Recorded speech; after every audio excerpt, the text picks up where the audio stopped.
ഇതേ സമയം ആടി തന്റെ പണിപ്പുരയിൽ ലോകത്തിലെ തന്നെ ഏറ്റവും മികച്ച ഷൂ തനിക്കുണ്ടാക്കണമെന്ന ആഗ്രഹത്താൽ രാപ്പകലില്ലാതെ കഷ്ടപ്പെടുകയായിരുന്നു.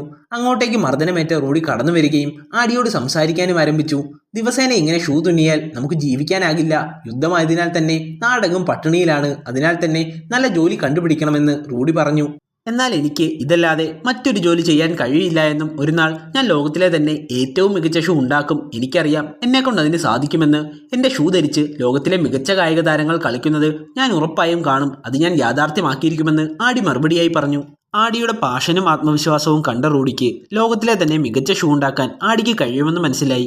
എങ്ങനെയും അവനെ കൂടെ നിന്ന് സപ്പോർട്ട് ചെയ്യണമെന്ന് റൂഡി തീരുമാനിക്കുന്നു. അതിനായി ഇരുവരും ഒന്നിച്ചു നിന്ന് ഷൂ ഉണ്ടാക്കാമെന്ന് റൂഡി പറഞ്ഞു. ബെൽറ്റ് കമ്പനിയിൽ സെയിൽസ്മാനായി ജോലി ചെയ്യുന്നത് കൊണ്ട് തന്നെ എനിക്ക് ധാരാളം ആളുകളെയും അതുപോലെ ഷൂ എങ്ങനെ വിൽക്കണമെന്നും അറിയാം. അതിനാൽ തന്നെ നീ ഒരു ഷൂ ഉണ്ടാക്കൂ, ഞാനത് വിൽക്കാമെന്നും റൂഡി പറഞ്ഞു. നമുക്ക് ഒരുമിച്ച് നിന്ന് ആരായാലും തകർക്കാൻ കഴിയാത്ത ഒരു സാമ്രാജ്യം കെട്ടിപ്പടുത്തണമെന്നും റൂഡി കൂട്ടിച്ചേർത്തു. ഇരുവരും അവരുടെ സ്വപ്നത്തിനായി കൈകൊടുത്തു. പിറ്റേന്ന് മുതൽ അവർ ഷൂ കമ്പനിക്ക് വേണ്ട റോ മെറ്റീരിയൽ ശേഖരിക്കാനായി തുടങ്ങി. റൂഡി നഗരത്തിലെ ഭരണാധികാരിയെ പറഞ്ഞു മനസ്സിലാക്കി കമ്പനിക്ക് വേണ്ട പവർ സപ്ലൈ വർദ്ധിപ്പിച്ചു. ഉടൻ തന്നെ ഒരു വലിയ തുക ടാക്സായി നൽകാമെന്ന് പറഞ്ഞാണ് റൂഡി ഇത് സമ്മതിപ്പിച്ചെടുത്തത്. അങ്ങനെ അവർ കമ്പനിയുടെ പണി ആരംഭിച്ചു. റൂഡിയും ആടിയും ചേർന്ന് കമ്പനിക്ക് ആവശ്യമായ പണം ബാങ്കിൽ നിന്ന് ലോൺ എടുക്കാനായി പോകുന്നു. എന്നാൽ ഷൂ പരിശോധിച്ച മാനേജർ ഷൂ വളരെയധികം കട്ടി കുറവാണെന്നും അതിനാൽ തന്നെ 2-3 പ്രാവശ്യം ഉപയോഗിക്കുമ്പോൾ തന്നെ ഷൂ നശിച്ചു പോകുമെന്നും പറയുന്നു. ഇങ്ങനെ ഷൂ ഉണ്ടാക്കിയാൽ നിങ്ങൾ ഒരിക്കലും പണം തിരിച്ചടയ്ക്കാൻ പോകുന്നില്ല എന്നും മാനേജർ കൂട്ടിച്ചേർത്തു.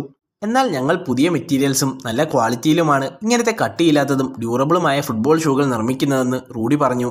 ഞാനും ചെറുതായി ഫുട്ബോൾ കളിക്കുന്ന ആളാണ്. ഞാൻ ഷൂ ധരിക്കുന്നത് എൻ്റെ കാലിൻ്റെയും ആംഗിളിൻ്റെയും പ്രൊട്ടക്ഷന് വേണ്ടിയാണ്. അതിനാൽ തന്നെ ഈ കട്ടിയില്ലാത്ത ഷൂ ആരും വാങ്ങാൻ പോകുന്നില്ല എന്ന് മാനേജർ പറയുന്നു. ഉടൻ തന്നെ ആടി മാനേജറിന്റെ കയ്യിൽ നിന്നും ഷൂ വാങ്ങി ഷൂവിനെ പറ്റി വിവരിക്കാൻ തുടങ്ങുന്നു. ഫുട്ബോൾ കളിക്കുവാൻ ഏറ്റവും അനുയോജ്യം കട്ടി കുറഞ്ഞ ഷൂകളാണ്. ഇങ്ങനെയുള്ള ഷൂ ധരിച്ച് കളിക്കുമ്പോഴേ ബോളിനെ നന്നായി കൺട്രോൾ ചെയ്യാനും അതുപോലെ ബോൾ അടിക്കുന്നത് ഫീൽ ചെയ്യാനും സാധിക്കുകയുള്ളൂ. ഇത്തരത്തിലെ ഒരു പ്ലെയറിന് നന്നായി കളിക്കാൻ സാധിക്കുമെന്ന് ആടി പറഞ്ഞു. എന്നാൽ മഴയത്ത് കളിക്കുമ്പോൾ ഇത്രയും കട്ടി കുറഞ്ഞ ഷൂ ഉപയോഗിച്ച് എങ്ങനെ നനവുള്ള ബോളിൽ അടിക്കുമെന്ന് മാനേജർ ചോദിക്കുന്നു. അതിന് മറുപടിയായി ഞങ്ങൾ നല്ല ബോളും നിർമ്മിക്കുമെന്ന് വളരെ ആത്മവിശ്വാസത്തോടെ ആടി പറഞ്ഞു. ഇപ്പോഴും മാനേജർക്ക് അവരെ വിശ്വാസമായില്ല. അതിനാൽ തന്നെ പണം നൽകാൻ മാനേജർ വിസമ്മതിച്ചു. ഇരുവരും ബാങ്കിൽ നിന്ന് കാറിനരികിലേക്ക് തിരികെ വന്നു. കാറിനരികിൽ കളിച്ചുകൊണ്ട് നിന്ന കുട്ടികളുടെ കാലിൽ നിന്ന് ഫുട്ബോൾ ആടിയുടെ അടുത്തേക്ക് ഉരുണ്ടുവന്നു. ആ ബോൾ നന്നായി നോക്കി ഷൂസിനൊപ്പം താൻ ലോകത്തിലെ തന്നെ മികച്ച ബോളും നിർമ്മിക്കുമെന്ന് ആടി മനസ്സിലുറപ്പിച്ചു.